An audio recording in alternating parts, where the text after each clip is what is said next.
ازيكم يا شباب، عاملين ايه؟ معاكم عمر، والنهارده رجعنا لكم فيديو جديد. النهارده نقول لكم افضل 10 ريسباكات هتغير العالم بتاعكم. بس قبل ما نبدأ مننساش اللايك والسبسكرايب عشان نوصل 1000 سبسكرايب في اقرب وقت. وبس كده، يلا نبدأ الفيديو.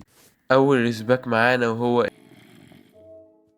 يغير الانفنتوري بتاع اللاعب من اللون الاسود للون الابيض، ويغير برضو الجيم منيو بتاع اللعبة، فبيخلي اللعبة احسن بكتير. الريسوسباك التاني معانا هو الانيميتد ريمبو اكس بي بار. بيغير شكل البار بتاع الاكس بي من الشكل العادي للشكل ده، ويبقى احسن بكتير، وبيغير شكل اللعبة وبيديها منظر احسن من الشكل العادي.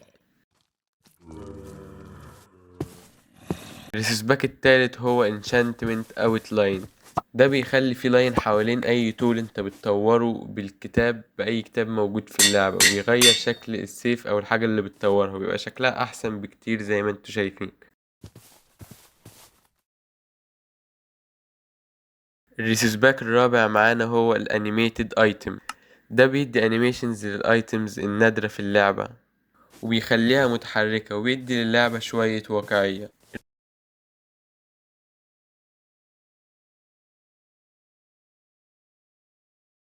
الريسوسباك الخامس معانا وهو ال 3D شوجر كان.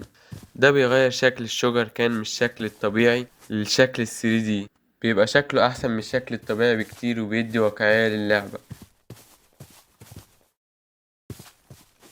الباك السادس معانا وهو البيست لانترنز، اللي بيغير شكل اللانترنز من الشكل العادي للشكل ده. تبقى أحسن بكتير وواقعية، وبيديها انيميشن كمان وانت ماسكها وماشي بيها.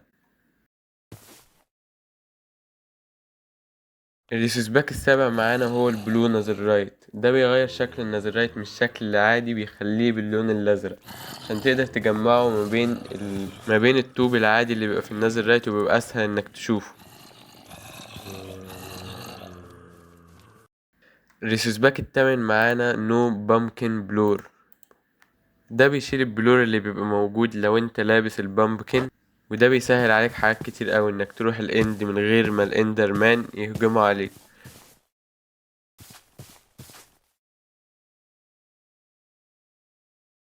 الريسيسباك التاسع معانا وهو اللو شيلد.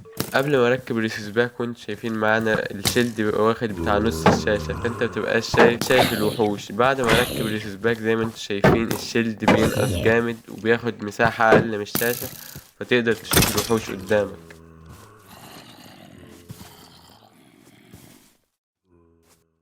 الريسيسباك الاخير معانا لو اون فاير.